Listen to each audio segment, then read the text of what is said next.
അങ്ങനെ ഒരു ദിവസം അലീനയ്ക്ക് ഒരു ഫോൺ കോൾ വന്നു. താൻ വളർന്ന അനാഥാലയത്തിൽ നിന്നുള്ള വിളിയായിരുന്നു അത്.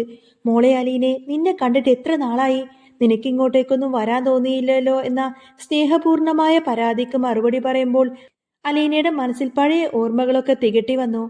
താൻ അങ്ങോട്ടേക്ക് വരാത്തത് സ്നേഹക്കുറവ് കൊണ്ടൊന്നല്ലെന്നും തന്റെ പ്രാർത്ഥനകളിൽ എന്നും ആ അഭയകേന്ദ്രമുണ്ടെന്നും അവൾ പറഞ്ഞു. എന്നാൽ ആ വിളിയുടെ ഉദ്ദേശം വേറൊരു കുശലാന്വേഷണം കൂടിയായിരുന്നില്ല. മോളെ, ബ്രിജിത്ത മമ്മി മരിക്കുന്നതിന് മുൻപേ തന്നെ നിന്നെ ഏൽപ്പിക്കാനായി ഒരു ഫയൽ ഏൽപ്പിച്ചിരുന്നു. നിനക്ക് പക്വത വരുന്ന സമയത്ത് കൈമാറാൻ പറഞ്ഞ ആ രഹസ്യരേഖ കൈപ്പറ്റാൻ നീ എന്തായാലും വരണം. ആ വാക്കുകൾ അലീനയിൽ ആകാംക്ഷയുടെ വിത്തുകൾ പാകി. ബ്രിജിത്ത മമ്മി തനിക്കായി കരുതി വെച്ച ആ ഫയലിൽ എന്തായിരിക്കും? പിറ്റേന്ന് തന്നെ അലീന അനാഥാലയത്തിലെത്തി. വിറക്കുന്ന കൈകളോട് കൂടത്തിനെ ആ ഒരു ഫയല് ഏറ്റുവാങ്ങുന്ന സമയത്തന്നെ അവളുടെ ഹൃദയം പെടപെടാ പെടച്ചു. അത് മറ്റൊന്നുമായിരുന്നില്ല, ലക്ഷ്മി എന്ന സ്ത്രീയുടെ കണ്ണുനീരിൽ കുതിർന്ന ജീവിതമായിരുന്നു. രേവതിക്കുട്ടിയുടെ അമ്മയായ ലക്ഷ്മി മരിക്കുന്നതിന് തൊട്ടുമുൻപേ തന്നെ ബ്രിജിത്താമ്മയെ ഏൽപ്പിച്ച ആ ഡയറി. അലീന ആ താളുകൾ മറിച്ചു. അതിൽ അലീനയുടെയും കുഞ്ഞിരാമന്റെയും വിവരങ്ങൾ കണ്ടപ്പോൾ അവൾക്ക് കൗതുകം തോന്നി. എന്നാൽ അടുത്ത പേജിലേക്ക് കണ്ണോടിച്ചപ്പോൾ അവളുടെ ശ്വാസം നിലച്ചുപോയി. അത് രേവതിക്കുട്ടിയുടെ ജന്മരഹസ്യമായിരുന്നു. സ്നേഹിച്ച് വഞ്ചിച്ച കാമുകനെ കുറിച്ചുള്ള ലക്ഷ്മിയുടെ കുറിപ്പുകൾ. ആ പേര് വായിച്ചതോടുകൂടെ തന്നെ അലീന ഞെട്ടിപ്പോയി. ആ പേര് അവൾക്ക് അപരിചിതമായിരുന്നില്ല. അത് മനുവേട്ടന്റെ അച്ഛനല്ലേ, കൈതക്കൽ തറവാട്ടിലെ കാരണവർ. അപ്പോൾ തന്റെ പ്രിയപ്പെട്ട രേവതിക്കുട്ടി മനുവിന്റെ സ്വന്തം ചോരയായിരുന്നോ? മനുവേട്ടന്റെ അച്ഛൻ ചതിച്ച പെണ്ണായിരുന്നോ രേവതിയുടെ അമ്മ? ഞെട്ടലോടെ, എന്നാൽ സത്യം കണ്ടെത്തണമെന്ന വാശിയോടെ അലീന അവിടെ നിന്നും ഇറങ്ങി. സത്യം ഉറപ്പിക്കാനായി അലീന നേരെ പോയത് രേവതിക്കുട്ടിയുടെ അമ്മയായ ലക്ഷ്മിയുടെ സഹോദരന്റെ വീട്ടിലേക്കാണ്. അവിടെ അവളെ കാത്തിരുന്നത് കടുത്ത അവഗണനയായിരുന്നു. ലക്ഷ്മിയുടെ പേര് കേട്ടപ്പോൾ തന്നെ ആ സഹോദരന്റെ ഭാര്യ അലീനയോട് കയർത്തു. ആ പേര് ഈ വീട്ടിൽ ഉച്ചരിക്കരുതെന്ന് പറഞ്ഞ് അവർ അലീനയെ ആ വീട്ടിൽ നിന്നും ഇറക്കിവിട്ടു. എന്നാൽ തിരികെ നടക്കുമ്പോൾ ആ സഹോദരൻ ഓടി വന്നു. അയാളുടെ കണ്ണുകളിൽ നിറയെ സങ്കടമായിരുന്നു. എന്റെ ലക്ഷ്മി, അവൾക്ക് പറ്റിയൊരു അബദ്ധമായിരുന്നു മോളെ അത്. അയാൾ പഴയ കഥ പറഞ്ഞു തുടങ്ങി. ഒരു എസ്റ്റേറ്റ് ഉടമയുമായി പ്രണയത്തിലായ ലക്ഷ്മി അയാൾക്ക് ഭാര്യയും കുട്ടികളുമുണ്ടെന്ന് അറിയാതെയാണ് സ്നേഹിച്ചത്. ലക്ഷ്മി ഗർഭിണിയായതോടുകൂടെ തന്നെ അയാൾ അവളെ തള്ളിപ്പറഞ്ഞു. അതോടെ ലക്ഷ്മി ആത്മഹത്യയിൽ അഭയം തേടി കുഞ്ഞിനെ അനാഥാലയത്തിലാക്കി. അന്നേരം നിങ്ങൾക്ക് ആ കുഞ്ഞിനെ കാണാൻ ആഗ്രഹമുണ്ടോ എന്ന അലീനയുടെ ചോദ്യത്തിനു മുന്നിൽ അയാൾ നിസ്സഹായനായി. ഭാര്യയെ ഭയന്ന് സ്വന്തം ചോരയെ കാണാൻ കഴിയാത്ത ആ സഹോദരന്റെ ഗതികേട് അലീനക്ക് മനസ്സിലായി. എന്നെ വിളിച്ചാൽ മതി, ഞാൻ അവളെ കാണിച്ചു തരാമെന്ന് ഉറപ്പു നൽകി അലീന അവിടെ നിന്നും മടങ്ങി. അലീന നേരെ പോയത് രേവതിക്കുട്ടിയുടെ അടുത്തേക്കാണ്. അലീനയെ കണ്ടതും രേവതിക്കുട്ടി ഓടി വന്നിട്ട് ചേച്ചി എന്നൊക്കെ പറഞ്ഞ് കെട്ടിപ്പിടിച്ചു. സ്നേഹം കൊണ്ട് വീർപ്പ് മുട്ടിക്കുന്ന ആ നിമിഷത്തിൽ അലീന ചോദിക്കുന്നുണ്ട്, മോളെ, നിനക്ക് നിന്റെ അച്ഛനെ കാണണ്ടേ? ആ ചോദ്യം രേവതിക്കുട്ടിയുടെ മുഖഭാവം മാറ്റിമറിച്ചു. അവളുടെ കണ്ണുകളിൽ പക ജ്വലിച്ചു. വേണ്ട ചേച്ചി, എനിക്ക് അമ്മയെ ചതിച്ച ആ മനുഷ്യനെ എനിക്കിനി കാണണ്ട.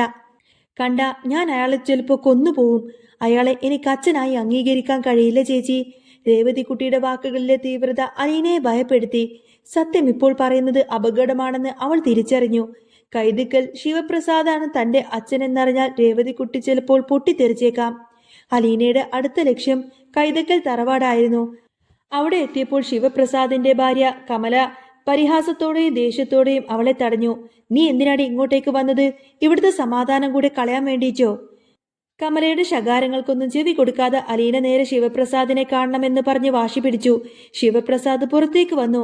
അലീന അയാളെ മാറ്റി നിർത്തി ചോദിച്ചു, നിങ്ങൾക്ക് ലക്ഷ്മി എന്നൊരു സ്ത്രീയെ അറിയാമോ? ആ പേര് കേട്ടതോടുകൂടത്തിന് ശിവേട്ടന്റെ മുഖം ആകെ വിളറി വെളുത്തു.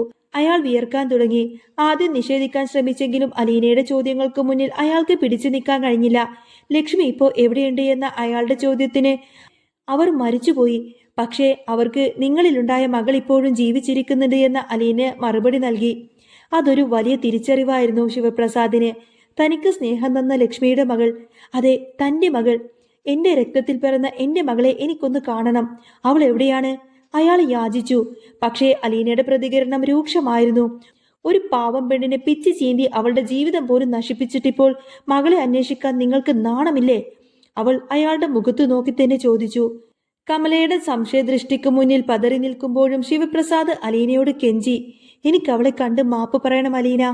സമയമാകുമ്പോൾ ഞാൻ അവളെ നിങ്ങൾക്ക് മുന്നിൽ എത്തിക്കാം. പക്ഷേ അന്ന് എന്ത് സംഭവിക്കുമെന്നൊന്നും എനിക്ക് പറയാൻ കഴിയില്ല. അങ്ങനെ ശിവപ്രസാദിന് താക്കീത് നൽകിക്കൊണ്ട് തന്നെ അലീന അവിടെ നിന്നും ഇറങ്ങി. അലീന ഈ സത്യങ്ങളെല്ലാം തന്നെ മനുവിനോട് തുറന്നു പറഞ്ഞു. സ്വന്തം അച്ഛൻ മറ്റൊരു സ്ത്രീയെ വഞ്ചിച്ചുവെന്നും അതിൽ അവർക്കൊരു മകളുമുണ്ട് എന്നറിഞ്ഞതോടുകൂടെ തന്നെ മനു ആകെ തകർന്നു പോയി. തന്റെ ആദർശധീനനായ അച്ഛന്റെ മുഖം മൂടി അഴിഞ്ഞു വീഴുന്നത് അവന് താങ്ങാനായില്ല. എന്നാൽ ആ മകൾ തനിക്ക് ഏറെ പ്രിയപ്പെട്ട രേവതി കുട്ടിയാണെന്ന സത്യം ശരിക്കും അവനെ അത്ഭുതപ്പെടുത്തി. അലീനെ, എനിക്ക് അവളെ ഒന്ന് കാണണം. മനുവിന്റെ ശബ്ദമിടറി. പിറ്റേന്ന് അലീന രേവതിക്കുട്ടിയെ കൂട്ടിക്കൊണ്ട് മനുവിന്റെ അടുത്തേക്ക് ചെന്നു. മനുവിനെ കണ്ടതോടുകൂടി തന്നെ മനുവേട്ട എന്ന് വിളിച്ച് രേവതിക്കുട്ടി ഓടി വന്നു. എന്നാൽ ഇത്തവണ മനുവിന്റെ ആലിംഗനത്തിന് മറ്റൊരർത്ഥമുണ്ടായിരുന്നു. അത് കേവലം ഒരു സ്നേഹപ്രകടനമായിരുന്നില്ല. സ്വന്തം കൂടപ്പിറപ്പിനെ, തന്റെ ചോരയെ നെഞ്ചോട് ചേർക്കുന്ന ഒരു ജ്യേഷ്ഠന്റെ വാത്സല്യമായിരുന്നു അത്. അവളുടെ നെറ്റിയിൽ ചുംബിച്ചുകൊണ്ട് തന്നെ മനു വിതുമ്പി. എന്താ മനുവേട്ടാ? മനുവിന്റെ പ്രതികരണം കണ്ട് രേവതിക്കുട്ടി അത്ഭുതപ്പെട്ടപ്പോൾ, നീ എന്റെ സ്വന്തം അനിയത്തി തന്നെയല്ലേ എന്ന് പറഞ്ഞ് അവൻ അവളെ വീണ്ടും ചേർത്ത് പിടിച്ചു.